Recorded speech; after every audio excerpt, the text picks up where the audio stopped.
बिस्मिल्लाहिर्रहमानिर्रहीम। हमने रेप्टाइल्स वाला चैप्टर स्टार्ट किया हुआ था। आज हमने बात करनी है ऑर्डर स्क्वेमेटा के बारे में। सबसे पहले हम बात करते हैं कि स्क्वेमेटा क्या है। स्क्वेमा लफ्ज़ निकला है स्केल से, ठीक है, और एटा यानी कि हेयर। अब ऑर्डर स्क्वेमेटा की अगर हम बात करते हैं तो ऑर्डर स्क्वेमेटा में आते हैं लिजर्ड्स एंड। अब आगे कुछ इसके जनरल करैक्टरिस्टिक्स हैं कि इनमें कौन से ऐसे जनरल करैक्टरिस्टिक्स हैं, कौन से ऐसे स्पेसिफिक करैक्टरिस्टिक्स हैं जिनकी वजह से हम ये जानते हैं कि ये ऑर्डर स्क्वेमेटा में आते हैं। तो अगर हम बात करते हैं तो इनके पास जो है स्पेसिफिक स्कल और स्पेसिफिक जो है वो जाज होते हैं। उसके अलावा अगर हम बात करते हैं इसकी टेम्पोरल आर्च की, तो इसकी जो टेम्पोरल आर्च है वो रिड्यूस्ड होती है, या तो वो रिड्यूस होती है, बहुत कम होती है, या फिर वो होती ही नहीं है। अब आपको पता होना चाहिए कि what is the temporal arch. Temporal arch basically क्या है कि ये एक बोनी बार है, ठीक है, जो अपर जा से एक्सटेंड हुई हुई है, ठीक है, अपर जा से एक्सटेंड हुई हुई है। कहाँ तक? क्वाड्रेट अब क्या है? क्वाड्रेट जो स्कल की जो बोन होती है उसे कहा जाता है क्वाड्रेट। यानी कि बेसिकली टेम्पोरल आर्च हम किसको कहते हैं कि it's an bony bar extending from upper jaw to the quadrat. ये एक बोन है सिंपली, ठीक है, आप इसको ऐसे याद कर लें कि टेम्पोरल आर्च क्या है कि एक बोन है जो अपर जा से निकली हुई है, कहाँ तक? क्वाड्रेट तक, ठीक है। और क्वाड्रेट क्या है? क्वाड्रेट स्कल की बोन को कहते हैं। इसकी जो क्वाड्रेट बोन है वो मूवेबल होती है, ठीक है, मूवेबल भी हो सकती है या फिर जो है वो फिक्स्ड भी हो सकती है, मूव भी कर सकती है और सम टाइम जो है वो फिक्स भी होगी। अब इनको कहा जाता है कि ये सबसे ज़्यादा सक्सेसफुल और डाइवर्स ग्रुप है लिविंग रेप्टाइल्स की अगर हम बात करती हैं, जिसमें स्नेक्स भी आ जाते हैं, लिजर्ड्स भी आ जाती हैं, वॉर्म लिजर्ड्स वगैरह भी शामिल हैं। अब आगे बात की हुई है कि ऑर्डर स्क्वेमेटा को 3 सब ऑर्डर्स में डिवाइड किया गया है, ठीक है। ऑर्डर स्क्वेमेटा के सब ऑर्डर्स कितने हैं? 3 सब ऑर्डर्स हैं। अभी कहा जाता है कि जो इनका लीनिएज है, अगर हम उसकी बात करते हैं ऑर्डर स्क्वेमेटा की लीनिएज, कि इनका जो एंसेस्टर मेंबर जो हैं बेसिकली वो क्या थे? वो लेपिडोसॉर लीनिएज से बिलोंग करते हैं, ठीक है। अगर हम इसके ओरिजिन की बात करें तो 150 मिलियन ईयर्स अगो पहले इनका ओरिजिन हुआ था। लेपिडोसॉर लीनिएज के आगे ऑर्डर स्क्वेमेटा आते हैं, ठीक है, जिसमें स्नेक्स, ये जो लेपिडोसॉर है इसमें स्नेक्स, लिजर्ड वगैरह शामिल हैं। अब आगे सबसे पहले हमने बात करनी है इसके सब ऑर्डर सोरिया की, ठीक है। अब सबसे पहले हम लिजर्ड को डिस्कस करते हैं कि व्हाट इज़ द लिजर्ड। अब सब ऑर्डर सोरिया की बात करते हैं तो इसकी जो स्पीशीज़ हैं वो 3300 स्पीशीज़ हैं लिजर्ड की। अगर हम बात करते हैं इसकी लेग्स की, तो अब आप लोगों ने अक्सर जो है वो लिजर्ड छिपकली देखी हुई है। आम घरों में जो है हमारे आसपास बहुत सारी छिपकलियाँ पाई जाती हैं। तो अगर हम उन छिपकलियों के पेयर्स की बात की जाए तो 2 पेयर्स ऑफ लेग्स होती हैं, ठीक है, यानी कि इनकी लेग्स के 2 पेयर्स होते हैं। उसके अलावा इनका जो अपर और जो लोअर जा है, यानी कि ऊपर वाला जा और लोअर जो इसके नीचे वाला जा है वो आपस में यूनाइटेड होते हैं, ठीक है, इंटीरियरली वो यूनाइट होते हैं। अब कुछ ऐसी लिजर्ड्स भी होती हैं जो जिनके पास जो है वो लेग्स मौजूद नहीं होती, यानी कि उसे हम कहते हैं कि वो क्या है, वो लेगलेस होती है, ठीक है। लेकिन लेगलेस होने के बावजूद उनके पास पेक्टोरल गर्डल और स्टर्नम मौजूद है, ठीक है, पेक्टोरल गर्डल और स्टर्नम। अब बेसिकली पेक्टोरल गर्डल हम किसको कहते हैं? पेक्टोरल गर्डल भी बेसिकली क्या होती है? एक बोन है, ठीक है, bone formed in cartilage. Basically pectoral girdle क्या है कि bone that is formed in cartilage. Cartilage जो है ये बेसिकली हमारी बॉडी का बहुत इंपॉर्टेंट हिस्सा होता है, ठीक है, जो टिश्यूज़ से मिलके बना हुआ होता है और ये बोन से थोड़ी फ्लेक्सिबल होती है, यानी कि बोन फ्लेक्सिबल नहीं है लेकिन कार्टिलेज जो है ये बहुत ज़्यादा फ्लेक्सिबल होती है, ठीक है। और स्टर्नम, बेसिकली स्टर्नम हम किसको कहते हैं? स्टर्नम का दूसरा नाम आप लोग ब्रेस्ट बोन के नाम से याद रख लें, ठीक है, यानी कि जो हमारी बॉडी की जो वेंट्रल पोर्शन होती है उसकी जो मिडल लाइन होती है वो क्या कहलाती है? उसे हम स्टर्नम कहते हैं। अब लिजर्ड की अगर लेंथ की बात की जाए तो इसकी जो लेंथ है ना वो वेरी करती है। कुछ की लेंथ जो है वो 3 मीटर होती है, कुछ की लेंथ जो है वो फ्यू सेंटीमीटर होती है। तो ये वेरी करती है कि ये लिजर्ड की कौन सी स्पीशी है। अब अगर बात करते हैं कि लिजर्ड रहती कहाँ पर हैं, तो बेसिकली लिजर्ड्स वगैरह जो हैं वो सरफेस सबस्ट्रेट पे रहना पसंद करती हैं, ठीक है। उसके अलावा हम देखते हैं कि ये रॉक्स वगैरह पे भी पाई जाती हैं, लॉग्स वगैरह, लकड़ी के जो टुकड़े होते हैं, ये लकड़ी की हम बात करते हैं वहाँ पे भी पाई जाती हैं। उसके अलावा बिलों में भी पाई जाती हैं और दरख्तों के जो तने हैं, दरख्तों पे भी आप लोग देखते हैं वहाँ पर भी लिजर्ड वगैरह पाई जाती हैं। अब आगे बात करते हैं इसकी रिप्रोडक्शन की, तो मोस्ट लिजर्ड्स आर ओवीपेरस। कुछ जो हैं वो ओवीपेरस हैं, यानी कि हम कहते हैं कि वो क्या करती हैं, वो अंडे देती हैं। कुछ जो हैं वो ओवोविविपेरस होती हैं, कुछ जो हैं वो विविपेरस होती हैं, ठीक है। यानी कि ये जो ओवोविविपेरस है ये बेसिकली क्या करते हैं, they lay egg and develop egg inside mother's body. यानी कि ये क्या करते हैं कि अंडे भी देते हैं और इनकी जो एग की डेवलपमेंट है वो मदर की बॉडी के इनसाइड हो जाती है, ठीक है। और जो विविपेरस हैं ये हम क्या कहते हैं, जैसे ह्यूमंस वगैरह किस में आते हैं, ह्यूमंस वगैरह विविपेरस में आते हैं, ठीक है। अब आगे बताया हुआ है कि ये एग्स वगैरह अपने कहाँ पर डिपॉजिट करते हैं, तो रॉक्स वगैरह के नीचे या कोई भी डेब्रिस है या कोई भी बिल वगैरह है वहाँ पे अपने अंडों को ये डिपॉजिट करते हैं। अब आगे बताया हुआ है सब ऑर्डर सोरिया में लिजर्ड की कुछ स्पीशीज़ के बारे में बताया हुआ है। अब सबसे पहले हमने बात करनी है गीकोस। जैसे ये आपके सामने नज़र आ रही है गीकोस, ये आप आम घरों में देखते हैं। तो हमारे घरों में जो पाई जाती है, जो छिपकली पाई जाती है वो बेसिकली क्या है, वो है गीकोस, ठीक है। Geckos are commonly found on the wall of houses in semi tropical areas. Semi tropical areas हम उसे कहते हैं जो नीम गर्म इलाके होते हैं, ठीक है। उनकी जो दीवारें हैं, कि घरों की जो दीवारें हैं वहाँ पर जो छिपकलियाँ पाई जाती हैं उसे हम क्या कहते हैं, वो गीकोस कहलाती है। अब इसकी अगर बॉडी की बात की जाए तो इनकी बॉडी शॉर्ट होती है, ठीक है, और स्टाउट बहुत ज़्यादा सख्त होती है, ठीक है। और ये ज़्यादातर रात के टाइम बाहर निकलती हैं, डैट्स वाई हम इसे क्या कहते हैं, हम इसे कहते हैं कि ये क्या है, ये नॉकटर्नल है। अक्सर आप लोग देखते हैं कि रात के टाइम इन ये जो आवाज़ है ना प्रोड्यूस कर रही होती है टिक टिक की, जिसे कहा जाता है क्लिंकिंग, ठीक है, क्लिकिंग। यानी कि ये एक साउंड प्रोड्यूस करती हैं जिस साउंड को क्या कहा जाता है, क्लिकिंग। अब इनकी जो आइज़ हैं, इनकी आइज़ जो हैं वो बड़ी होती हैं, ठीक है। अब इनका जो प्यूपिल है, प्यूपिल बेसिकली हम जो है वो किसे कहते हैं, व्हाट इज़ द प्यूपिल। प्यूपिल कहा जाता है कि जो आपकी आइरस के जो सेंटर में जो ब्लैक सर्कल होता है ना वो कहलाता है प्यूपिल। और आइरस जैसे हम लोग देखते हैं ब्लैक पोर्शन भी होता है, कुछ का ब्राउन है, कुछ का ग्रे है, कुछ का ग्रीन। तो जो कलर्ड पोर्शन होता है हमारी आँख का वो कहलाता है आइरस, और उसके दरमियान में जो एक ब्लैक सर्कल आपको नज़र आता है वो क्या कहलाता है, वो प्यूपिल कहलाता है। तो इसका जो प्यूपिल है ना वो कॉन्ट्रैक्ट करता है और नैरो होता है ड्यूरिंग द डे, ठीक है, लेकिन रात के टाइम वो वाइडन हो जाता है, जिसकी वजह से इनको रात के टाइम जो है वो साफ नज़र आता है, ठीक है। तो इनके अंदर जो नाइट विजन है उसकी एक अडेप्टेशन जो है वो पाई जाती है। अब आगे अगर हम बात करते हैं कि इनके डिजिट्स, इनके जो ये डिजिट्स हैं, यानी कि इनके हम डिजिट्स की बात कर रहे हैं, ठीक है। इनके जो डिजिट्स हैं इनमें एडहेसिव डिस्क होती हैं। एडहेसिव डिस्क यानी कि इन एडहेसिव डिस्क की वजह से आप लोग देखते हैं कि घरों की दीवारों पे कहीं पे भी आप दरख्त वगैरह वहाँ पे ये चिपकी हुई होती हैं। तो ये एडहेसिव डिस्क जो हैं ये बेसिकली इनको उनसे जोड़ के रखते हैं, ठीक है। इनके जो डिजिट्स हैं वो दीवारों के साथ बिल्कुल ऐसे चिपक जाते हैं। तो वो किसकी वजह से, वो इस एडहेसिव डिस्क की वजह से, ठीक है, जिसकी वजह से आसानी से किसी भी दरख्त, किसी भी वॉल पे ये चढ़ सकती हैं। आगे हमने बात करनी है लिजर्ड की एक और स्पीशी जिसका नाम है इग्वानास। इग्वानास की अगर बॉडी की बात करते हैं तो इनकी जो बॉडी है वो हैवी होती है, ठीक है। उसके अलावा अगर इसकी नेक की बात करें तो इसकी नेक जो है वो शॉर्ट होती है। इसका जो हेड है वो डिस्टिंक्ट यानी कि नुमाया होता है।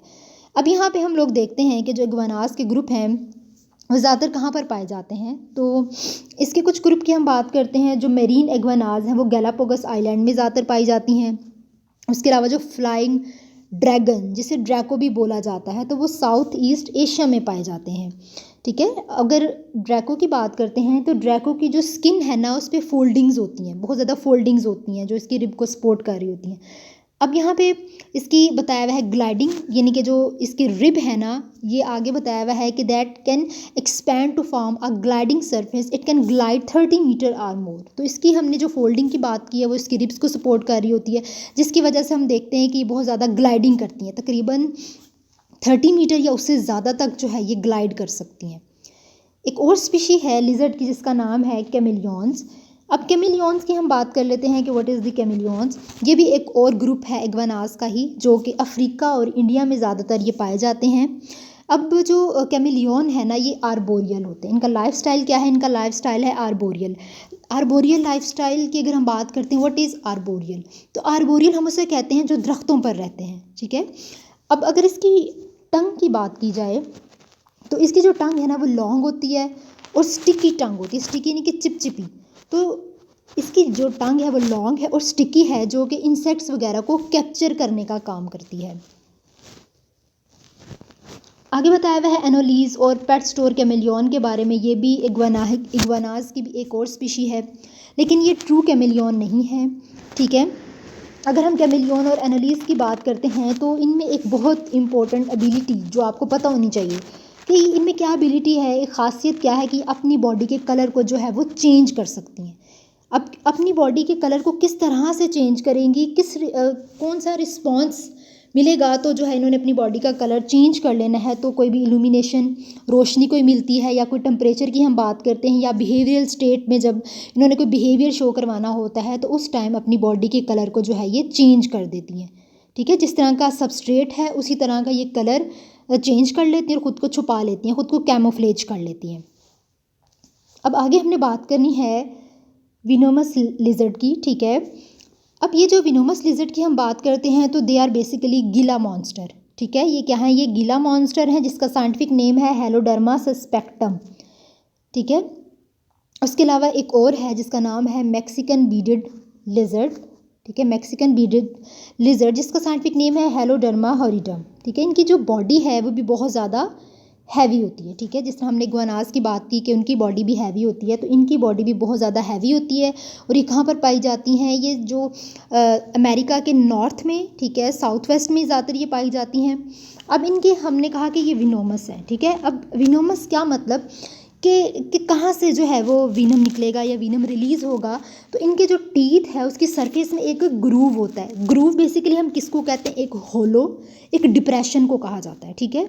अब उस डिप्रेशन में से वीनम कहा जाता है जहर, यानी कि पॉइजन, वहाँ से पॉइजन जो है वो रिलीज़ होता है, ठीक है।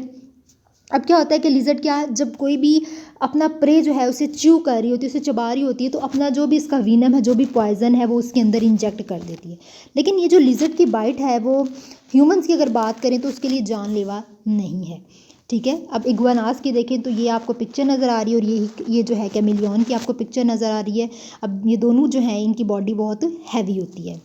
बेसिकली कैमेलियन की अगर बात करें तो कैमेलियन को उर्दू में जो है हम आम ज़ुबान में गिरगिट भी बोलते हैं, ठीक है।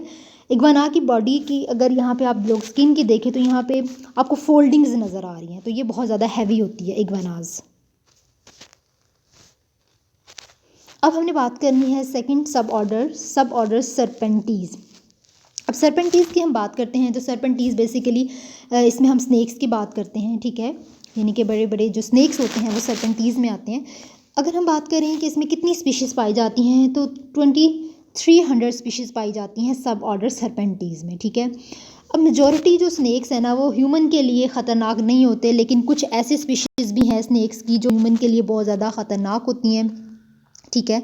तो जो 300 स्पीशीज़ हैं स्नेक्स की वो क्या हैं, वो विनोमस होती हैं, वो पॉइजनस होती हैं, ठीक है। और तकरीबन हम देखते हैं कि 30,000 से 40,000 लोग जो हैं वो सांप के काटने से हर साल पूरी दुनिया में देखा जाता है कि लोग मरते हैं, ठीक है। ज़्यादातर जो डेथ्स हैं वो देखी जाती हैं साउथ ईस्ट एशिया में, ठीक है। उसके अलावा अगर यूएस की बात करते हैं तो यूएस में तकरीबन हर साल जो है 100 लोग इस सांप के काटने से मर जाते हैं। अगर अब इसके हम बॉडी स्ट्रक्चर की बात करते हैं, अब जो स्नेक्स का बॉडी स्ट्रक्चर है अगर हम देखते हैं तो बहुत ज़्यादा इलोंगेटेड होता है। जैसे ये आपको इसका स्ट्रक्चर नज़र आ रहा है, बहुत इलोंगेटेड होता है, और इसके पास कोई भी लिम्ब आपको नहीं नज़र आ रहा, कोई भी लिम्ब, कोई भी इसके हाथ पाँव आपको नज़र नहीं आ रहे। तो लिम्ब बेसिकली क्या कहते हैं, कोई भी आर्म है या कोई भी हम जो है इसके फुट की बात करते हैं तो वो लिम्ब्स में आते हैं, तो इसके पास कोई भी जो है वो लिम्ब मौजूद नहीं होता। नेक्स्ट हम देखते हैं कि इसके पास वेस्टिजियल पैल्विक गर्डल और अपेंडेजेस की अगर हम बात करते हैं तो वो समटाइम जो है वो प्रेजेंट होते हैं, ठीक है।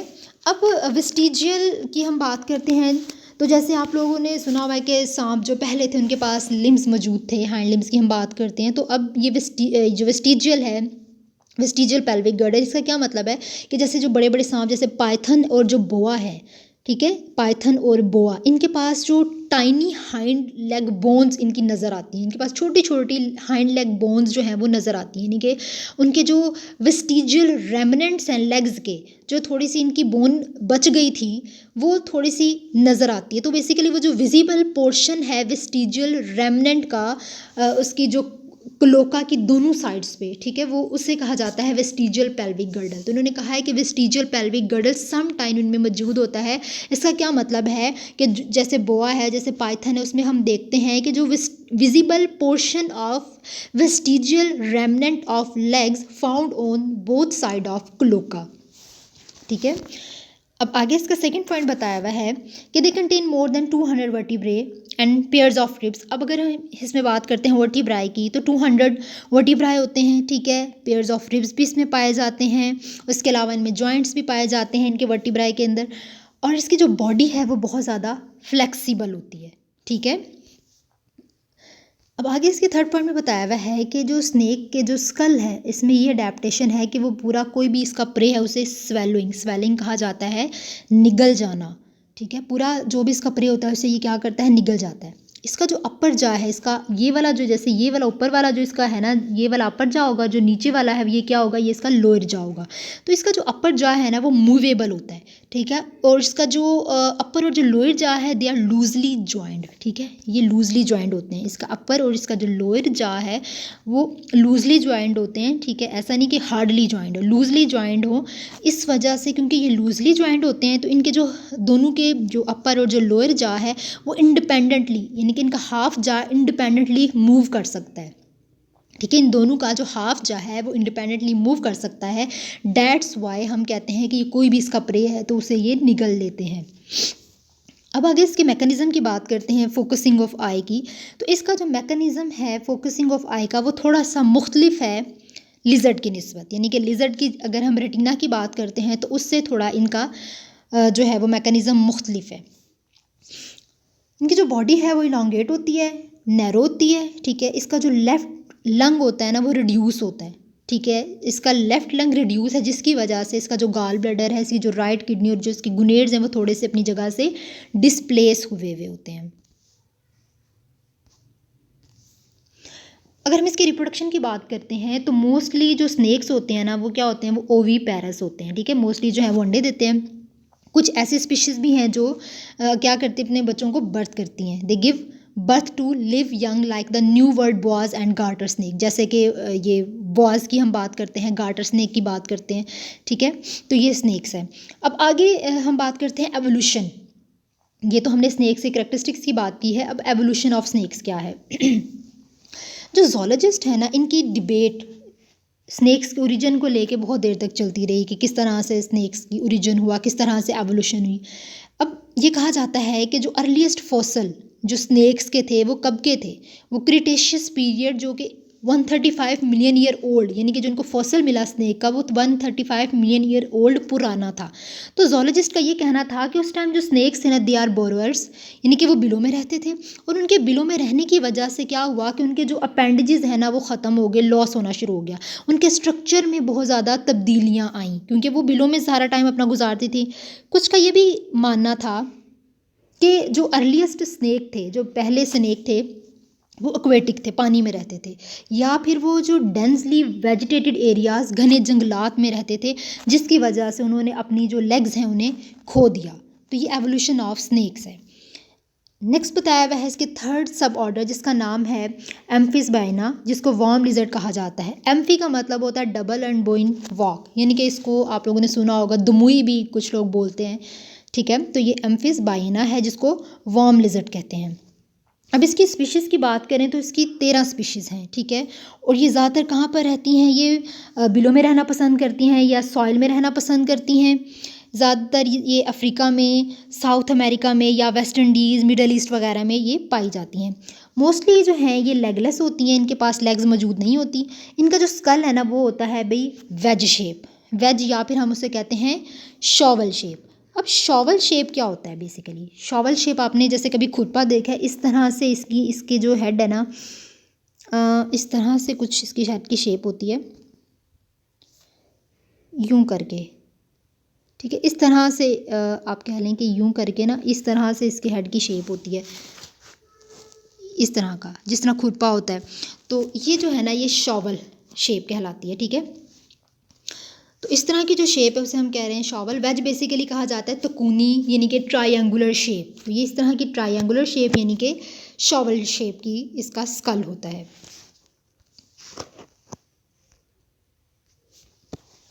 अब आगे बताया हुआ है इसके मीडियन टूथ के बारे में कि इसका जो अपर वाला जा है, जो इसका अपर जा है, वहाँ पर एक सिंगल मीडियन टूथ जो है वो पाया जाता है, और इस सिंगल मीडियन टूथ की वजह से हम इसको, जो वर्म लिजर्ड है, इसको बाकी तमाम वर्टिब्रेट से अलग रख सकते हैं। अब इसकी जो स्किन है एम्फिस्बानियंस की, वो रिंग लाइक फोल्ड्स होते हैं, जिसे एनुलाई कहा जाता है। रिंग लाइक फोल्ड्स यानी कि इसकी स्किन के ऊपर इस तरह करके जो है वो रिंग लाइक जो है वो फोल्ड्स पाए जाते हैं, जिसे हम क्या बोलते हैं, जिसे हम एनुलाई बोलते हैं। अब इसकी स्किन जो है ना वो बहुत ज़्यादा लूजली अटैच्ड होती है, ठीक है, लूजली अटैच्ड होती है। उसके अलावा इसकी स्किन इतनी ज़्यादा लूजली अटैच्ड होती है कि वो बाहर की तरफ जो है वो निकली हुई होती है, बाहर की तरफ उभरी हुई होती है। और ये किस वजह से है, इनके मसल्स की कॉन्ट्रैक्शन की वजह से। इसकी जो स्किन है बाहर की तरफ जो बल्ज हुई हुई है, वो किसकी वजह से हुई हुई है, इसकी कॉन्ट्रैक्शन ऑफ मसल की वजह से। अगर हम देखते हैं कि ये जो एम्फिस्बानियंस है, इनको डबल वॉक हम क्यों कह रहे हैं कि ये एम्फी डबल और बाइन वॉक, तो अब ये कहा जाता है कि बेसिकली ऐसा नहीं कि इसके पास दो मुंह हैं, इनके पास इतनी एबिलिटी होती है कि ये फॉरवर्ड भी मूव कर सकते हैं और ये बैकवर्ड भी मूव कर सकते हैं, जिसकी वजह से इसको नाम दिया गया है एम्फिस्बानियंस। तो ये वाला सवाल जो है ये आपको पता होना चाहिए कि हम इसको क्यों कहते हैं, ठीक है, कि ये भी डबल वॉक किस तरह से कर सकती है, क्योंकि ये फॉरवर्ड और हमने कहा है कि ये बैकवर्ड दोनों तरह से जो है ये मूव कर सकती है, जिसकी वजह से उसको नाम दिया गया एम्फिस्बानियंस का। अगर हम देखें किस तरह की खुराक खाती हैं, तो ये वर्म्स वगैरह और स्मॉल इंसेक्ट्स वगैरह को खाती हैं, जिसकी वजह से इसका कॉमन नेम है वर्म लिजर्ड। और ये ओविपेरस हैं, यानी कि ये अंडे देती हैं। अब हमारे पास है ऑर्डर क्रोकोडीलिया। अब ऑर्डर क्रोकोडीलिया की अगर हम बात करते हैं तो ऑर्डर क्रोकोडीलिया की 21 स्पीशीज़ हैं, ठीक है। अब जो डायनासोर्स और जो क्रोकोडीलियंस हैं, they are derived from the archosaurs. तो ये एमसीक्यूज आपको पता होना चाहिए कि डायनासोर्स और जो क्रोकोडीलियंस हैं ये कहाँ से ड्राइव हुए थे, आर्कोसोर्स से, ठीक है। अब इसके स्कल के कुछ करेक्टरिस्टिक्स हैं कि they have opening in the skull in front of the eye. इनकी जो स्कल की जो फ्रंट है, यानी कि हम कह रहे हैं they have opening in the skull in the front of the eye. इसकी जो आई की फ्रंट है वहाँ पे एक ओपनिंग होती है, ठीक है। इसकी जो आई ऑर्बिट्स हैं वो ट्रायंगुलर होते हैं, और जो इसके टीथ हैं वो क्या है, वो लेटरली कंप्रेस्ड होते हैं। यानी कि लेटरली कंप्रेस्ड हम देखते हैं कि इसके जो अपर और लोअर जाके टीथ है वो आगे से थोड़े से गुलाई में होते हैं, ठीक है। अब इसकी एग्जांपल्स में आते हैं एलिगेटर्स आते हैं, क्रोकोडाइल्स आते हैं, गैवियाल्स आते हैं, उसके अलावा हम देखते हैं कैमन्स आते हैं। ये तमाम जो हैं वो क्रोकोडीलिया में आते हैं। अब अडेप्टेशन क्या है क्रोकोडाइल्स की। अब क्रोकोडाइल्स के अंदर थोड़ी सी चेंजिंग्स आई हैं, कोई 170 मिलियन ईयर में, ठीक है, जो हिस्ट्री के मुताबिक कहा जाता है कि थोड़ी बहुत तब्दीली आई है। सबसे पहले हम बात करते हैं इसकी स्नाउट यानी कि हम बेसिकली इसको उर्दू में देखते हैं तो स्नाउट सूंड को कहा जाता है, ठीक है। अब आगे स्नाउट इसकी कैसी है, आप लोगों ने क्रोकोडाइल अगर देखा हो तो हम देखते हैं कि इसकी जो स्नाउट है वो बहुत लंबी होती है, इलोंगेटेड होती है, ठीक है। तो अब ऐसा है कि ये जो इसकी स्नाउट है वो क्या काम करती है कि कोई भी प्रे है उसको कैप्चर करने का काम करती है, ठीक है। इसकी जो हेड के जो मूवमेंट है, साइडवेज मूवमेंट, हम कहते हैं कि इसकी हेड में साइडवेज मूवमेंट होती है, जिसको ये कोई भी प्रे है उसको पकड़ने के लिए इस्तेमाल करते हैं, ठीक है। किसको इस्तेमाल करें, स्नाउट को। अब आपने देखा होगा कि इसकी जो स्नाउट है उसकी जो नॉस्ट्रिल है, यानी कि जो इसके नथने हैं वो कहाँ पर होते हैं, इसकी स्नाउट की टिप पे होते हैं, ठीक है। और इनमें ये एबिलिटी होती है कि जिस टाइम ये जो है आप कह लें कि डूबे हुए होते हैं, पानी में होते हैं, तो उस टाइम भी ये ब्रीदिंग कर रहे होते हैं। तो ये तो बताया था स्नाउट के बारे में। अब आगे बताया हुआ है एयर पैसेज वे के बारे में। अब air passageways open into rear of the mouth and throat. इसका जो एयर पैसेज वे है वो कहाँ पे ओपन हुआ है, इसके माउथ और इसके थ्रोट में, ठीक है। अब इसकी जो टंग है उसकी बैक पे हम लोग कहते हैं कि एक फ्लैप ऑफ टिश्यू है, एक लेयर है जो टिश्यू से मिलके बनी हुई है, जो वाटर टाइट सील का काम करती है। अब हम कहते हैं कि जब जो है ऐसा है कि ये पानी में रहता है तो इसके अंदर तो बहुत ज़्यादा पानी भरा हुआ होता है, ऐसा नहीं होता। वो क्यों, क्योंकि इसकी जो टंग है उसकी जो बैक है वहाँ पे एक लेयर होती है टिश्यूज से मिलके बनी हुई, फ्लैप ऑफ टिश्यू होती है, जो कि एक वाटर टाइट सील का काम करती है, जिसकी वजह से हम कहते हैं कि जिस टाइम ये पानी में होते हैं तो उस टाइम ऐसा नहीं कि पानी इनके अंदर चला जाएगा, उस टाइम ऐसा है कि ये सांस ले रहे होते हैं without inhaling water in the mouth, ठीक है। ऐसा होता है कि जब आप पानी में जाते हैं तो आपको सांस लेने में मसला होता है, लेकिन इनके साथ ऐसा नहीं है, क्योंकि इनकी जो टंग है उसकी बैक पे एक फ्लैप ऑफ टिश्यू है, एक लेयर है जो कि वाटर टाइट सील का काम कर रहा है, जिसकी वजह से ये सांस ले सकते हैं without inhaling water in the mouth. अब यहाँ पे हम कह रहे हैं कि the secondary palate evolve in the archosaurs. अब एक और इसमें पैलेट के बारे में जिक्र हुआ हुआ है जिसका नाम है सेकेंडरी पैलेट। अब ये जो सेकेंडरी पैलेट है वो कहाँ पे इवॉल्व हुई थी? आर्कोसोर्स में। अब सेकेंडरी पैलेट बेसिकली क्या है? ये किससे मिलके बनी हुई है? बोन से। बेसिकली सेकेंडरी पैलेट क्या है? एक प्लेट ऑफ बोन है जो क्या काम करती है, जिसका काम क्या है कि it's separate the nasal and mouth passageways, यानी कि जो नोज़ वाला एरिया है, आप कह लें कि जो नेजल पैसेजवे है और जो माउथ पैसेजवे है, इसको सेपरेट करने का ये काम करती है। ठीक है, अब आगे इसकी टेल के बारे में बताया हुआ है कि जो इसकी टेल है वो मस्कुलर एलोंगेट है, बहुत एलोंगेट होती है और लिटरली कंप्रेस्ड टेल होती है, जिसको ये किस लिए इस्तेमाल करते हैं? स्विमिंग के लिए इस्तेमाल करते हैं। इसके अलावा ऑफेंस और डिफेंस के लिए भी इसको इस्तेमाल किया जाता है, अपने बचाव के लिए भी इसको ये इस्तेमाल करते हैं। नेक्स्ट बताया हुआ है इसके डाइजेस्टिव सिस्टम के बारे में। अब जो इसका डाइजेस्टिव सिस्टम है इसमें हम देखते हैं कि इसके जो टीथ हैं they are used for seizing prey. Seizing basically कहा जाता है छीनना। तो ये अपने टीथ को किस लिए इस्तेमाल करते हैं? कोई भी प्रे है उसको पकड़ने के लिए इस्तेमाल करते हैं और ये पूरी फूड को जो है वो निगल लेते हैं। अब क्या है कि ये जो क्रोकोडाइल्स हैं ये किस तरह से अपने प्रे को होल्ड करते हैं? अपनी लिम्स की मदद से। क्या करते हैं? अपने लिम्स की मदद से प्रे को होल्ड करते हैं, प्रे को जो है वो होल्ड करते हैं और फिर उसे रोटेट करते हैं। जब फिर उसे इस तरह से रोटेट करते हैं कि वो जो इसका प्रे होता है ना वो छोटे छोटे टुकड़ों में डिवाइड हो जाता है। अब इसका जो स्टमक होता है वो किस तरह से है? इसका स्टमक है गिजर्ड लाइक। ठीक है, इसके अलावा हम देखते हैं कि गिजर्ड लाइक क्या होता है। गिजर्ड लाइक बेसिकली हम कहते हैं कि जो स्टमक का जो मस्कुलर पार्ट है वो गिजर्ड कहलाता है। ठीक है, गिजर्ड एक मस्कुलर पार्ट है स्टमक का, जो गिजर्ड है। तो इसका जो स्टमक है वो गिजर्ड लाइक होता है। अब जो क्रोकोडिलियंस वाले rocks and other objects they use their rocks for breaking the ingested food. Basically क्या है कि ये रॉक्स वगैरह को भी इस्तेमाल करते हैं ताकि अपनी जो फूड है उसको इंजेस्ट करने में ये हेल्प आउट कर सकें। ठीक है, नेक्स्ट बताया हुआ है इसकी रिप्रोडक्शन के बारे में। रिप्रोडक्शन में जो ये हम क्रोकोडाइल्स की बात करते हैं तो ये क्या है? ये ओवीपेरस हैं। ठीक है, और ये बिल्कुल उसी तरह से केयर करते हैं अपने बच्चों की जिस तरह से बर्ड्स केयर करते हैं। इनका जो नेस्टिंग बिहेवियर है या फिर हम बात करते हैं जो इनकी पेरेंटल केयर है वो बिल्कुल बर्ड्स की तरह है कि जिस तरह बर्ड्स अपना घोंसला बनाते हैं और फिर अपने बेबीज़ की, अपने बच्चों की केयर करते हैं जिसे पेरेंटल केयर कहा जाता है, तो सेम उसी तरह क्रोकोडाइल्स भी करते हैं। तो इस बिहेवियर की वजह से कहा गया है कि बर्ड्स का और क्रोकोडाइल्स का एक कॉमन एंसेस्टर है, क्योंकि ये दोनों अपने बच्चों की जो है वो हिफाजत करते हैं। अभी आपको क्रोकोडाइल की पिक्चर नज़र आ रही है, एलिगेटर है और ये हमारे पास क्या है?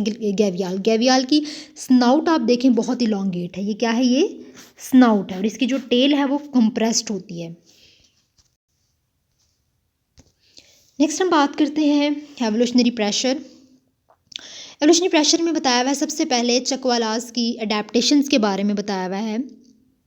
सोरोमेलस अबेसस। ठीक है, क्या है? सोरोमेलस अबेसस। अब ये कहाँ पर पाई जाती हैं? ज़्यादातर सहरा में पाई जाती हैं, साउथ वेस्ट यूनाइटेड स्टेट में पाई जाती हैं। अब इसकी अडेप्टेशंस के बारे में बताया हुआ है। कुछ इसके अडेप्टेशंस हैं समर में और कुछ इसके अडेप्टेशंस हैं विंटर में। अब समर में इसकी क्या अडेप्टेशन है और विंटर में क्या अडेप्टेशन है? तो इन्होंने कहा हुआ है कि ये लेट समर में तकरीबन 40 डिग्री सेल्सियस तक जो है ये सर्वाइव कर सकती हैं, ज़िंदा रह सकती हैं।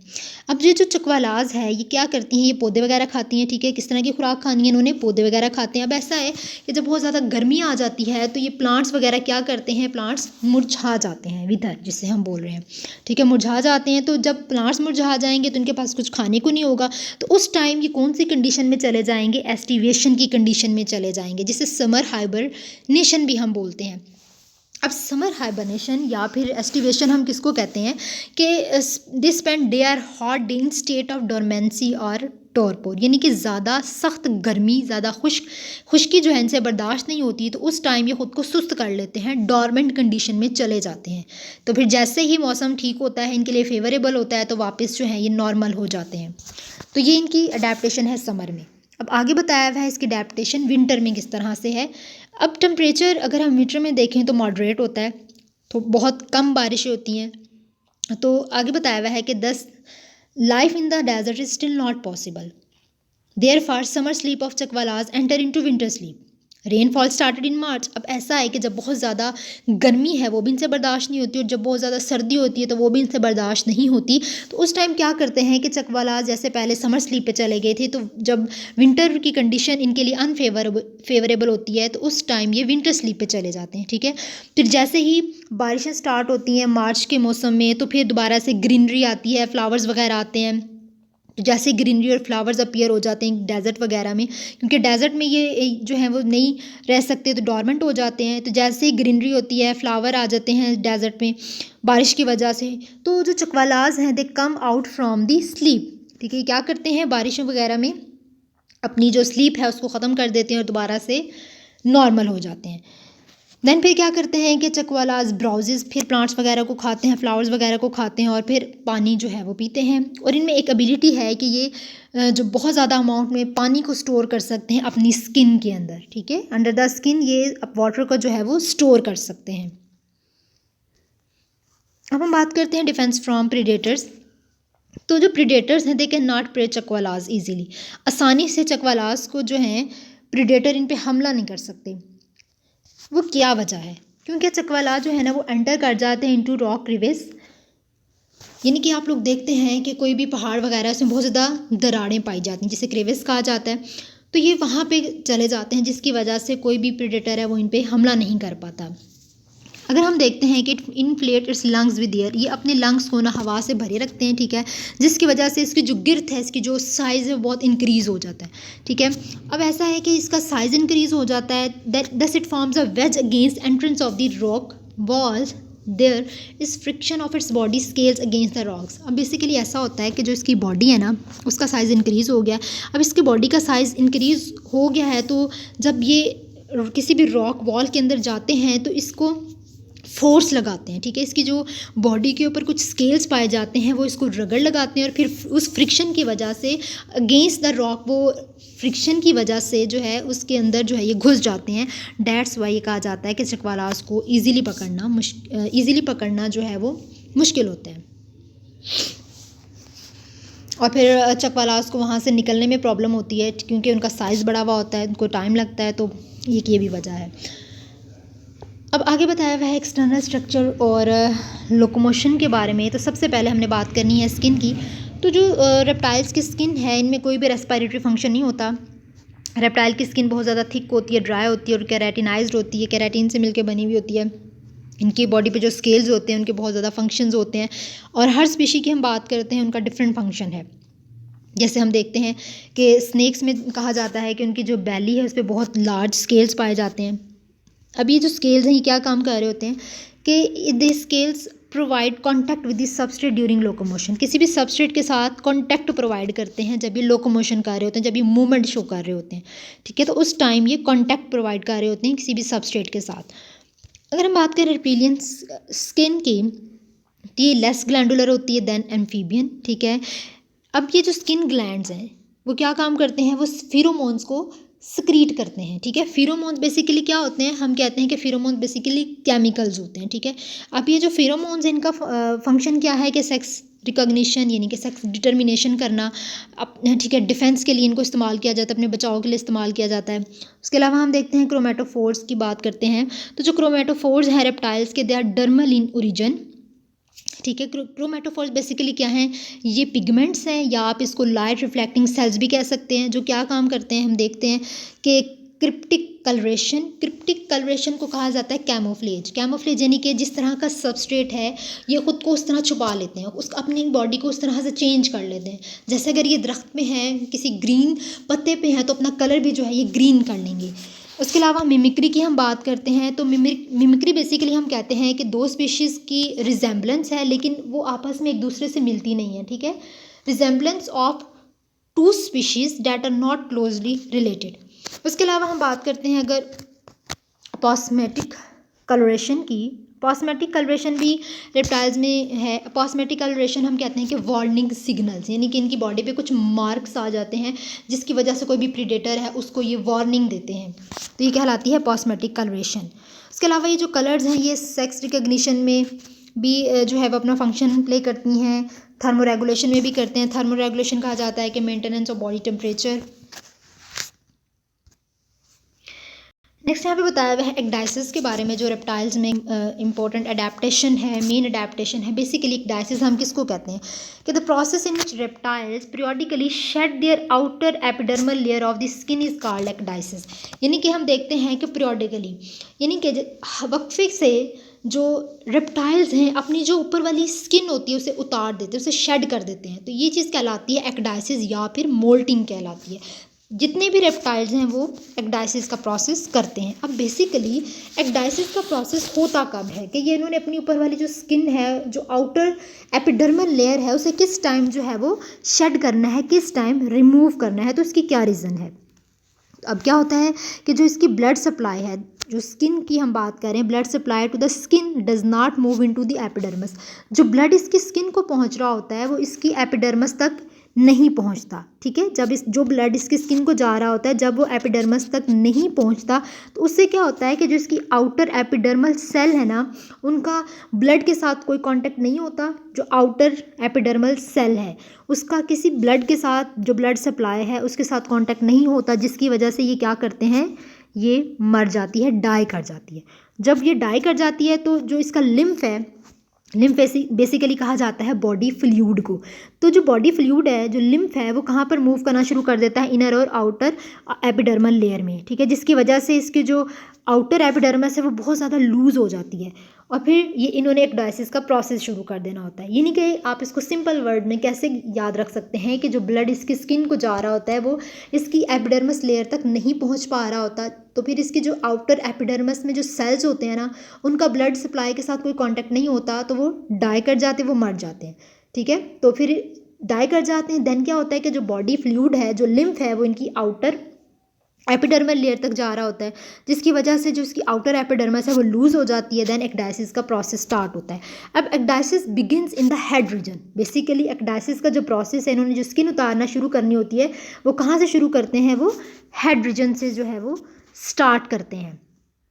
ठीक है, उसके अलावा हम देखते हैं कि जो एपिडर्मल लेयर है स्नेक्स और लिजर्ड में वो एक ही पीस में उतरती है, यानी कि इसकी जो स्किन है वो एक ही तरह पूरी उतर जाएगी। लेकिन कुछ ऐसी भी स्पीशीज़ देखी गई हैं लिजर्ड की जिसमें जो स्किन है वो छोटे छोटे पीसेस में करके उतरती है। तो ये एक्डाइसिस का प्रोसेस, ये एक्डाइसिस की जो फ्रीक्वेंसी है वो भी डिफरेंट स्पीशीज़ पे डिपेंड करती है। ठीक है, जैसे कि हमने कहा कि वो बिल्कुल एक पूरी की पूरी लेयर उतर जाएगी और कुछ में वो जो इसकी स्किन है, एपिडर्मल स्किन, वो पीसेस की फॉर्म में उतरती है। उसके अलावा जो डायसिस का प्रोसेस है वो ज़्यादातर जो देखा जाता है वो यंग्स में देखा गया है देन इन अडल्ट्स। तो ये आज का हमारा टॉपिक था।